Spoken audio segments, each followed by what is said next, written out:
18 साल की एक खूबसूरत लड़की थी। एक दिन दो गुंडे हमारे घर आए और मुझे उठाकर ले गए और मुझे कोठे पे बेच दिया। मुझे कोठे पे आए 10 दिन हो गए थे, लेकिन किसी ने भी मेरी तरफ आंख उठाकर नहीं देखा था। मेरी इज्जत महफूज थी, मैं हैरान थी। एक दिन एक लड़का आया और कहने लगा कि मैं इस लड़की के साथ रात गुजारना चाहता हूँ और मुझे अपने साथ कमरे में ले गया। उसे देखते ही मेरी जान निकल गई, क्योंकि वो मेरा बाप बहुत लालची किस्म का शख्स था और मेरी अम्मी को बहुत मारता था और हर वक्त गलत लोगों के साथ उठता बैठता। मेरी अम्मी सिलाई करके हमारा पेट पालती थी और उसे करते करते वो अल्लाह को प्यारी हो गई। फिर एक रोज मेरा बाप घर आया और मुझे कहने लगा, सना बेटी तैयार हो जा, तुझे कोई लेने आने वाला है। जब मैंने पूछा तो मेरे बाप ने जो अल्फाज कहे, मेरे पैरों तले से जमीन निकल गई और मेरा सर झुका हुआ था और आंखों से आंसू जारी थे। बाप के अल्फाज बाजे गश्त बनकर मेरे दिमाग में गूंज रहे थे। बेटी, मैं सच कह रहा हूँ, मैं तुम्हें जुए में हार गया हूँ। तुम्हें लोग लेने के लिए बाहर खड़े हैं, तुम उनके साथ चली जाओ, मुझे माफ कर दो। मैंने सर उठाया और बाप को खूनी नजरों से देखा। मैंने कहा, अब्बू, मैं सोच भी नहीं सकती कि तुम अपनी बेटी को जुए में हार दोगे। तुम बाप नहीं कसाई हो, मुझे तुमसे नफरत है। अब्बू, मैं कभी तुम्हारी शक्ल नहीं देखूंगी।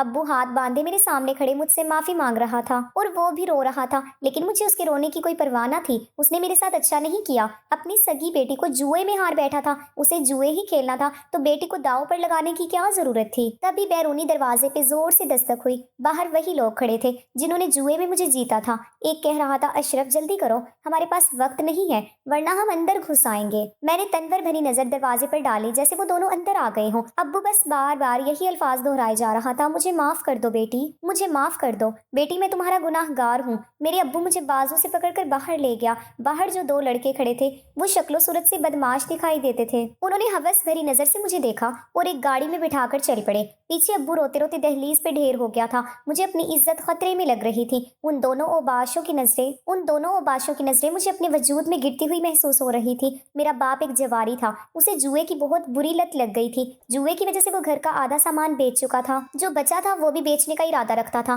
लेकिन सामान बेचने के बजाय अपनी बेटी को जुए में हार गया था। मेरी अम्मा अब्बा की इसी आदत को दिल से लगाकर फोत हो चुकी थी। मैं अपने अब्बू की इकलौती बेटी थी। दोनों लड़के मुझे कोटे पे ले गए और कोटे की नायिका को फरोख्त कर दिया। वो पैसे लेकर खुशी खुशी चले गए तो नायिका ने एक लड़के को बुलाया और कहा, इसे लड़कियों वाले कमरे में ले जाओ, आज से ही यही रहेगी। नायिका बड़ी खौफनाक शक्ल की औरत थी, भैंस की तरह पली हुई, चेहरा मेकअप से भरा हुआ था। मैं डरती डरती उस लड़के के साथ उस कमरे में गई। वहां बहुत सी लड़कियां मौजूद थी जो स्पार्ट नजरों से मुझे देख रही थी। मैं एक चारपाई पर बैठ गई और सिसकने लगी। लड़कियां मुझे अजीब सी नजरों से देख रही थी। उनकी नजरों में मेरे लिए तर्स की एक रमक भी न थी। शायद एक लड़की को मुझ पे तरस आ गया था। वो उठकर मेरे पास आई और कहने लगी, बहन, यहाँ जो भी लड़की आती है उसका रोना फजूल है, इसलिए तुम भी ना रो और सब्र से काम लो। उसकी बात दुरुस्त थी, लेकिन मैं क्या करती। मेरा दिल चाह रहा था कि मैं इतना रोऊं कि रोते रोते मेरा दम निकल जाए। मेरे बाप ने मुझे जुए में हार दिया था। कैसा बाप था जिसे अपनी बेटी पे जरा भी तरस ना आया था। मुझे मालूम था कि कोठों पर मुजरिमों के अलावा जिस्म फरोशी का काम भी होता है। वहाँ जितनी भी लड़कियां थी सब जिस्म फरोशी करती थी। कुछ ही देर हुई तो वो लड़का आया और मेरी तस्वीर बनाकर चला गया। मैंने लड़की से पूछा, इसने मेरी तस्वीर क्यों बनाई है? तो कहने लगी, ग्राहक आएंगे तो नायिका उन्हें सब लड़कियों की तस्वीरें दिखाएगी, जिसको जो लड़की पसंद आएगी वो उसी के साथ रात गुजारेगा। ये सुनकर तो मेरी रूह लरज उठी। जिस्म फरोशी के तस्वुर से ही मुझे घिन आने लगी। रात हुआ तो जेदा कमरे में आया और एक लड़की का नाम पुकारा, परवीन आ जाओ। परवीन नामी लड़की जेदे के साथ चली गई और मैं थर थर कांपती रह गई। मुझे डर था कि अभी जैदा दोबारा आएगा और नाम पुकारेगा। हो सकता है इस बार वो मेरा नाम पुकारे। मैं अल्लाह से दिल ही दिल में दुआ मांग रही थी कि मेरी बारी ना आए। थोड़ी थोड़ी देर के बाद जैदा आता और नाम पुकारता, मतलूबा लड़की उसके साथ रवाना हो जाती। इसी तरह बारी बारी सारी लड़कियां कमरे से चली गईं और आखिर में मैं बच गई। मैं समझ गई थी कि अब आखिरी गाहक आएगा तो जैदा मुझे ले जाएगा। इसी ख्याल से ही मैं कांपती रही। किसी गैर मर्द के छूने के तसव्वुर से ही मेरी रूह फना हो जाती थी। सारी रात गुजर गई लेकिन मेरे लिए गाहक ना आया। मैंने अल्लाह का शुक्र अदा किया कि उसने मेरी इज्जत महफूज रखी थी। ये अल्लाह का मुझ पे खास करम था। अनजान जगह थी, इसीलिए रात भर नींद भी ना आई थी। सुबह हुई तो सब लड़कियां बारी बारी आकर अपने बिस्तर पे सो गईं। सारी रात जागने की वजह से मुझे भी नींद आ रही थी,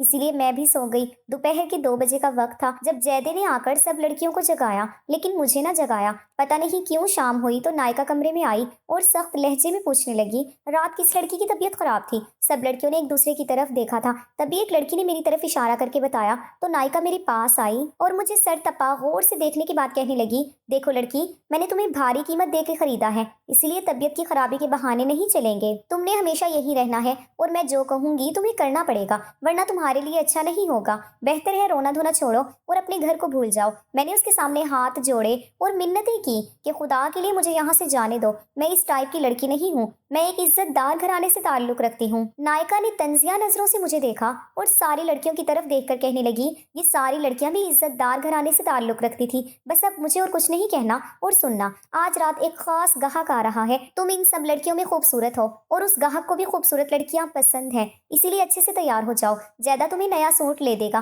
دوسری لڑکیوں کو بھی اچھے سے تیار ہونے کی ہدایت کرتی چلی گئی اور میں بستر پر بیٹھ کر ٹوٹ پھوٹ کر اپنی قسمت کو رونے لگی۔ جیدے نے مجھے ایک نیا جوڑا لا دیا تھا، جیسے میں نے زیب تن کر لیا، میں تیار نہیں ہونا چاہتی تھی، لیکن ایک لڑکی نے بتایا کہ جو لڑکی نائکا کی بات نہیں مانتی اسے کوڑے مارتی ہے، تبھی میں ڈر گئی تھی، میں بھی دوسری لڑکیوں کی طرح تیار ہو کر اپنی جگہ پہ بیٹھ گئی۔ یہ سچ تھا کہ وہاں جتنی بھی لڑکیاں تھیں میں ان میں سب سے چھوٹی، اسمارٹ اور خوبصورت تھی، اسی لیے جب میں تیار ہو کر بیٹھی تو سب لڑکیاں مجھے رشک بھری نگاہوں سے دیکھ رہی تھی۔ رات ہوئی اور گاہکوں کی آمد شروع ہو گئی۔ زیادہ حسب معمول کمرے میں آ کر لڑکی کا نام پکارتا اور وہ اس کے ساتھ چلی جاتی۔ نائکا کی بات میرے دماغ میں گونج رہی تھی کہ آج رات ایک خاص گاہک آ رہا ہے، اسے خوبصورت لڑکیاں پسند ہیں، شاید وہ مجھے پسند کر لے اور مجھے اس کے ساتھ رات گزارنی پڑے۔ وقت گزرتا رہا اور ساری لڑکیاں کمرے سے چلی گئیں اور آخر میں رہ گئی۔ اس رات بھی ایسا ہی ہوا تھا، میں ساری رات جاگتی رہی لیکن زیادہ مجھے بلانے نہ آیا۔ صبح ہوئی تو میں نے اللہ کا شکر ادا کیا، اس نے ایک بار پھر میری عزت بچا لی تھی۔ لڑکیوں کے آتے ہی میں بھی سو گئی۔ اب ایسا روزانہ ہونے لگا تھا،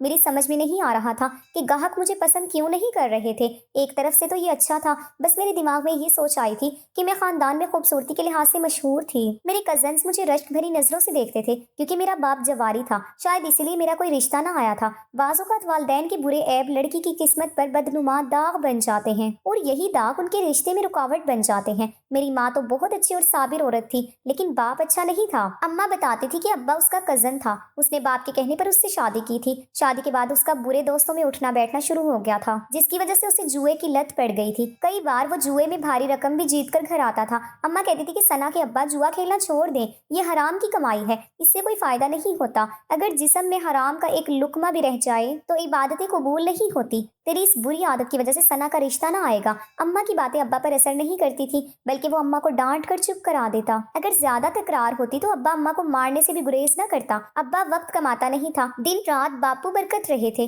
تبھی اماں نے گھر بیٹھے سلائی کا کام شروع کیا۔ اماں تنخواہ لے کر آتی تو ابا کچھ پیسے زبردستی چھین لیا کرتا۔ ابا کی کرتوتوں کی وجہ سے ہی میرا رشتہ نہ آیا تھا اور وقت گزرنے کے ساتھ ساتھ میری شادی کی عمر نکلتی جا رہی تھی۔ پھر ایک دن ابا گھر آیا اور روتے ہوئے کہنے لگا، بیٹی میں تمہیں جوئے میں ہار چکا ہوں، مجھے معاف کر دو۔ ایک تو ابا نے مجھ سے بہت بڑی زیادتی کی تھی، پھر وہ مجھ سے معافی بھی مانگ رہا تھا۔ جب اس نے مجھے جوئے کی شرط پر لگایا تو اسے اس وقت ہی سوچنا چاہیے تھا، اب تو معافی کی گنجائش ہی ختم ہو گئی تھی۔ میں اس کوٹے سے کسی طرح نکلنا چاہتی تھی، مجھے ایسی زندگی سے نفرت تھی۔ ایسی زندگی سے تو بہتر ہے کہ میں خود کو موت کے سپرد کر دوں، کم از کم ذلت سے تو بچ ہی جاؤں گی، لیکن مجھے وہاں سے بھاگنے کا کوئی راستہ دکھائی نہ دیا تھا۔ نائکا کے کوٹے کے گیٹ پر 2 گارڈز بیٹھے ہوئے تھے۔ مجھے کوٹے پر آئے 1 ہفتہ ہو گیا تھا لیکن ابھی تک میں کسی گاہک کو پسند نہ آئی تھی۔ میں روزانہ رات اپنے بستر پہ جاگتے جاگتے گزارتی، پھر صبح ہی سوتی۔ سب لڑکیاں بھی حیران تھی کہ 1 ہفتہ گزرنے کے باوجود ابھی تک میں کسی گاہک کو پسند کیوں نہ آئی تھی۔ ایک لڑکی نے اپنی ساتھی لڑکی سے میرے حوالے سے 6 مگوہیاں بھی کی تھی، میں خاموشی سے سنتی رہی تھی۔ مجھے اپنے گھر کی بہت یاد آتی تھی۔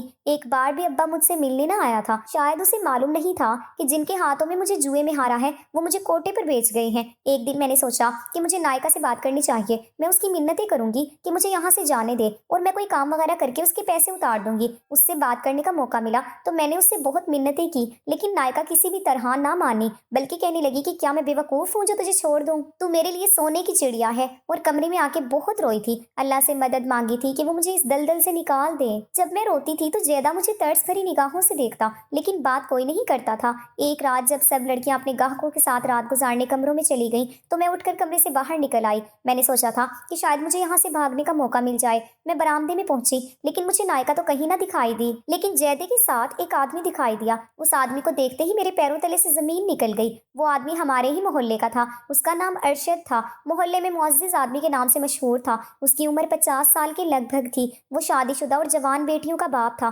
اسے کوٹھے پر دیکھ کر اس کی ساری شرافت کے پول کھل گئے تھے۔ زیادہ اسے میری ہی تصویر دکھا رہا تھا اور کچھ کہہ رہا تھا جو میں نہ سن سکی اور میں کمرے میں چلی گئی۔ مجھے ڈر لگا ہوا تھا کہ کہیں وہ میرے ساتھ رات گزارنے کی حامی نہ بھر لے۔ وہ مجھے جانتا تھا کہ میں اشرف کی بیٹی ہوں اور میرا باپ جواری ہے۔ جب آدھا گھنٹہ گزر گیا اور زیادہ مجھے بلانے نہ آیا تو مجھے تجسس ہوا، پتہ نہیں زیادہ نے ارشد سے میرے بارے میں کیا بتایا تھا اور میری تصویر دیکھ کر ارشد نے کیا کہا تھا۔ اگلے دن جب زیادہ ملا تو میں نے اس سے پوچھ ہی لیا، کہنے لگا تم پوچھ کر कर क्या करोगी? वो आदमी तुम्हारी तस्वीर देखकर हैरान हो रहा था कि तुम इस कोठे पर कैसे पहुंची हो। मैंने उसे बताया कि तुम्हारा बाप तुम्हें जुए में हार गया था और जुआ जीतने वाले तुम्हें यहाँ बेच गए थे। तुम्हारे अलावा और कोई लड़की नहीं थी, इसीलिए वो वापस चला गया था। मैंने सुकून की सांस ली और पूछा कि उसने मेरे साथ रात क्यों नहीं गुजारी। जैदे ने गौर से मुझे देखा और कहने लगा, मुझे नहीं मालूम, बस कुछ दिन इंतजार कर लो। वो चला गया और मैं दम बखौर रह गई। जैदे की आंखों में ना जाने ऐसा क्या था कि उसने मुझे सहरज़दा कर दिया था। उसका ये कहना कि बस कुछ दिन इंतजार कर लो मुझे उलझन में डाल गया था। मैं सारी रात उसकी बात पे गौर करती रह गई, कुछ समझ ना सकी। अलबत्ता मुझे जैदे की आंखों में अपने लिए मोहब्बत दिखाई देती। शायद वो मुझे पसंद करने लगा था। वो खुद भी खूबसूरत और लंबे कद का जवान था। दिन गुजरते रहे और मेरी इज्जत महफूज रही। नायका ने भी दोबारा मेरे बारे में पूछना गवारा नहीं किया था। तजस्सुस था कि बढ़ता ही जा रहा था। मेरे साथ रहने वाली लड़कियां भी हैरान थी और मुझे कुरीदने की कोशिश करती थी कि अभी तक मुझे किसी गाहक ने पसंद क्यों नहीं किया। एक रात जब सारी लड़कियां गाहकों के साथ कमरे में चली गईं, तो मैं कोठा घूमने की गर्ज से कमरे से बाहर निकली। बरामदे में जैदा और एक आदमी बैठा दिखाई दिए। जैदे के हाथ में मोबाइल था और वो आदमी को मेरी तस्वीर दिखाते हुए कुछ कह रहा था। आदमी के चेहरे के तासुरात बदलते जा रहे थे। मैंने उस आदमी को ये कहते सुना, नहीं भाई नहीं, मुझे मरने का कोई शौक नहीं है, मैं कल फिर आ जाऊंगा, तुम मुझे दूसरी लड़कियों की तस्वीरें दिखाना। इतना कह के वो चला गया और मैं तजस्सुस में पड़ गई। मैं जैदे से पूछना ही चाहती थी कि वहाँ नायका आ गई और पूछने लगी, हाँ भाई जैदे, गाहक को नई लड़की पसंद आई? जैदे ने कहा कि नहीं आई, उसके पास पैसे कम थे और वो थोड़े पैसों पर लड़की के साथ रात गुजारने की जिद कर रहा था।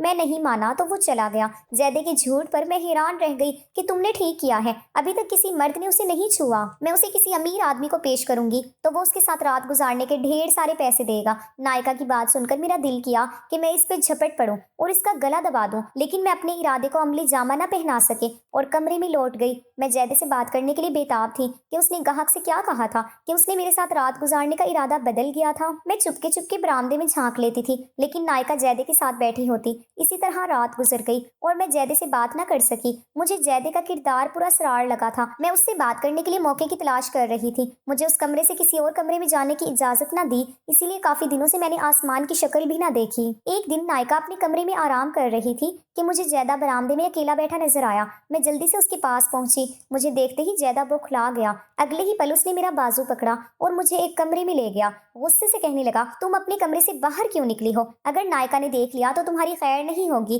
जल्दी से अपने कमरे में जाओ। मैं उससे पूछना चाहती थी, लेकिन उसने मेरी एक ना सुनी और मुझे कमरे में भेज दिया। मुझे बहुत गुस्सा आया, लेकिन मैं जब्त कर गई। मेरा ख्याल था कि मेरी इज्जत महफूज रहेगी और मैं किसी को पसंद ना आऊंगी, मगर ये मेरी ख्वाम ख्याली साबित हुई। एक रात जब सब लड़कियां अपने अपने गाहकों के साथ चली गई तो मैं भी भागने के ख्याल से कमरे से बाहर निकलने की खातिर उठी। दरवाजे पर पहुंची तो मुझे एक लड़के की आवाज सुनाई दी। वो मेरा नाम लेकर कह रहा था, हाँ मुझे यही लड़की चाहिए, मैं इसी के साथ रात गुजारना चाहूंगा। ये सुनते ही मेरी जान निकल गई और मैं समझ गई कि आज रात मेरी इज्जत तार तार हो जाएगी और मैं खुद को भी मुंह दिखाने के काबिल ना रहूंगी। मैं रोने लगी, लेकिन मेरा रोना नायका का दिल मोम ना कर सका। जैदा मुझे ले जाने के लिए कमरे में आया और कहने लगा, परेशान ना होना, जो लड़का आ रहा है उसकी बात गौर से सुनना, आ जाओ। मैं उससे कुछ पूछना चाहती थी, लेकिन वो जल्दी से बाहर निकल गया। मैं उसके पीछे चल दी। वो मुझे कमरे के दरवाजे पे छोड़ के चला गया। मैं धड़कते और लड़सते वजूद के साथ कमरे में दाखिल हुई। वो जो कोई भी था दरवाजे की तरफ पुश्त किए खड़ा था। मैं उसके पीछे जाकर खड़ी हो गई। वो जब मुड़ा तो उसे देखकर मेरी जान ही निकल गई।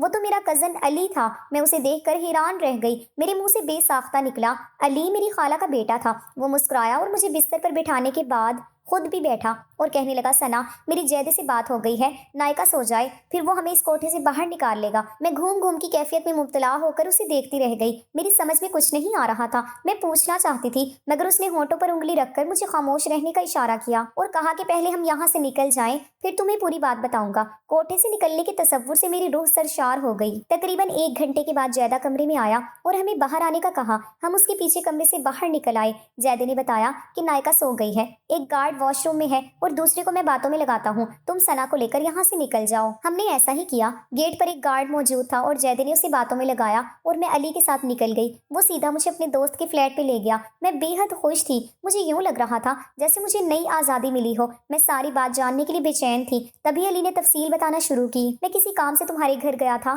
खालू जान की तबीयत बहुत ख़राब थी, मैं उन्हें अस्पताल ले गया। जब उनकी तबीयत संभली तो उन्होंने रोना शुरू किया। मेरे उकसाने पर उन्होंने बताया कि वो तुम्हें जुए में हार चुके हैं और दोनों लड़कों ने तुम्हें कोठे पर बेच दिया है। मुझे अफसोस बहुत हुआ सना, मैं तुमसे बचपन से मोहब्बत करता था और तुम्हें अपनाना चाहता था, लेकिन अम्मा नहीं मान रही थी। अम्मा कहती थी कि सना का बाप जुआरी है, लोग क्या कहेंगे, तुम किसी और लड़की को पसंद करो। लेकिन मैंने अम्मा से साफ साफ कह दिया था कि अगर मेरी शादी सना से नहीं हो सकती तो फिर किसी से नहीं होगी। बहरहाल खालू के बताने पर मैं फौरन कोटे पर पहुंच गया। जैदा मेरा जानने वाला निकला था, वो वहाँ नौकरी करता है। मैंने जैदे को तुम्हारी तस्वीर दिखाई और उससे मदद की दरख्वास्त की तो उसने वादा कर लिया। अयाश परस्त लोग जब तुम्हारे साथ रात गुजारने की खातिर कोटे पर जाते तो जैदा उन्हें कहता था कि तुम उस लड़की के साथ रात मत गुजारो, इस लड़की को एड्स है और ये जिंदगी के दिन गुजार रही है, अगर तुम्हें एड्स हो गई तो तुम भी मर जाओगे, इसीलिए तुम्हारे साथ कोई भी रात गुजारने पे राजी ना होता। हम मौके की तलाश में थे, तुम्हें कोठे से निकालना बहुत मुश्किल था, लेकिन मैंने हिम्मत नहीं हारी। आज हमें मौका मिल गया था तो उसने मुझे फोन किया। जैदे ने नायका की चाय में नशे की दवा मिला दी थी,